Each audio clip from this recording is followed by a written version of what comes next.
Hey first graders, so today I'm going to read a story from you from the Complete Adventures of Peter Rabbit.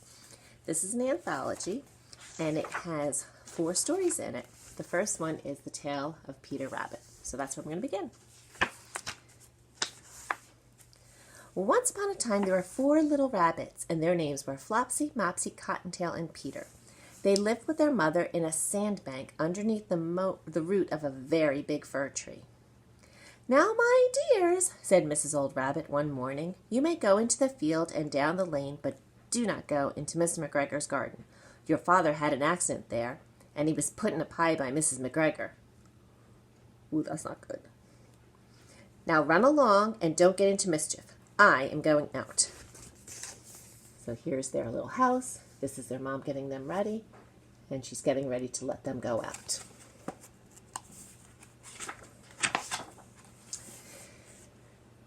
Then old Mrs. Rabbit took a basket and her umbrella and went through the wood to the baker's. She bought a loaf of brown bread and 5 currant buns. They are. Flopsy, Mopsy, and Cottontail, who were good little bunnies, went down the lane to gather blackberries. But Peter, who was a very naughty, that means he gets in trouble, he ran straight away to Mr. McGregor's garden and squeezed under the gate. First he ate some lettuce and some French beans, and then he ate some radishes. So there's the good little bunnies, and then here's our little mischievous Peter Rabbit. Wonder why he can't go into Mr. McGregor's garden. His mom kind of warned him.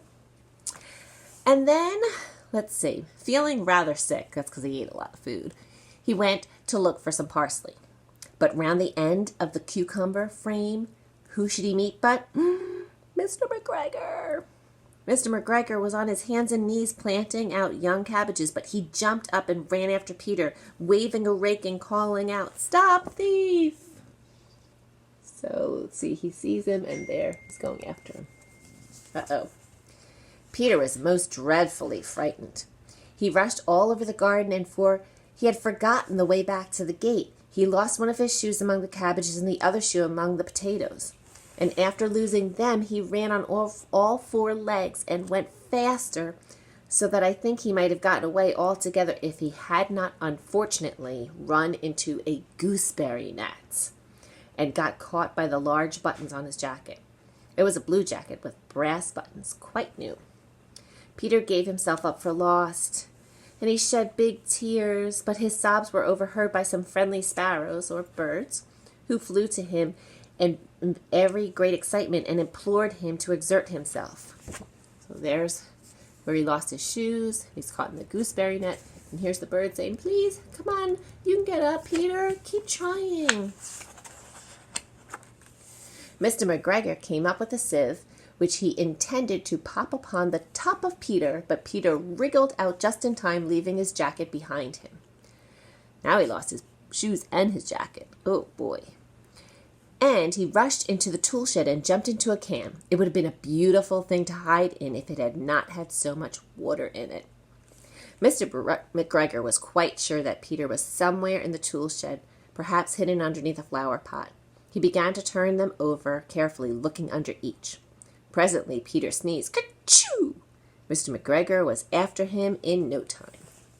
See, so he tried to catch him. He got away. He went into the watering can, which had water in it. And then here he is, getting away.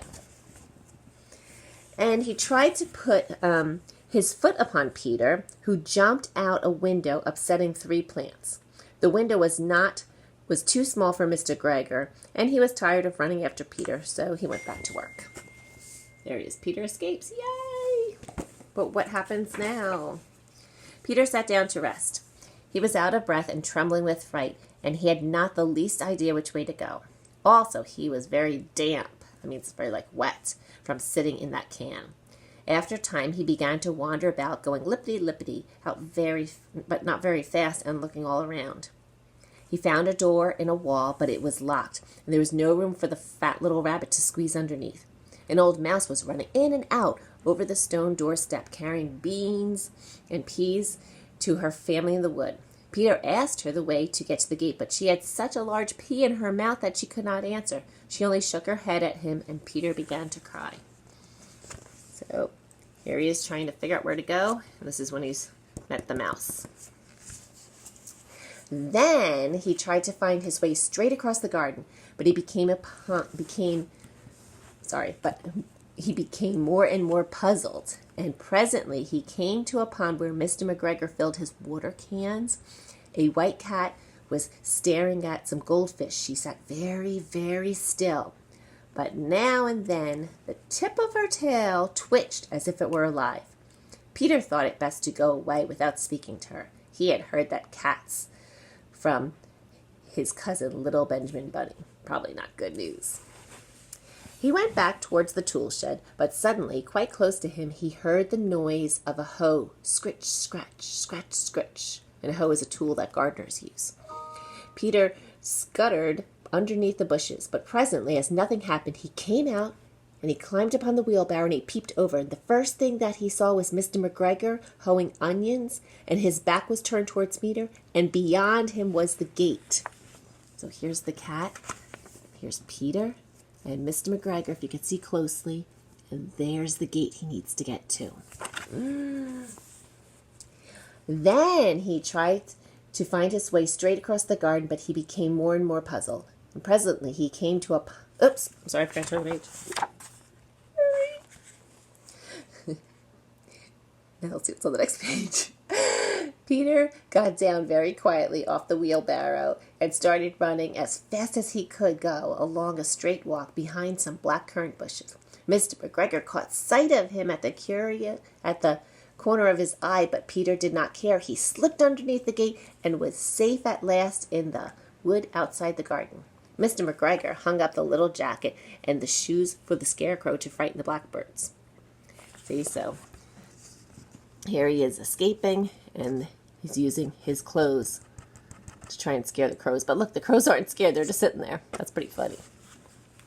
Peter never stopped running and looked behind him until he got home to his big fir tree. He was so tired that he flopped down upon the nice soft sand on the floor of the rabbit hole, and he shut his eyes. His mother was busy cooking. She wondered what he had done with his clothes. It was the second little jacket and pair of shoes that Peter had lost in a fortnight. Oh my gosh, she's not very responsible. I am very sorry to say that Peter was not very well during the evening. His mother put him to bed and made some chamomile tea, and she gave a dose of it to Peter. 1 tablespoon to be taken at bedtime. But Flopsy, Mopsy, and Cottontail had bread and milk and blackberries for supper. So here's naughty Peter, who's getting put to bed, and they get to eat all the yummy stuff. And that's the end of the tale of Peter the Rabbit. So I hope you enjoyed that, and I will read some more to you next time. Bye.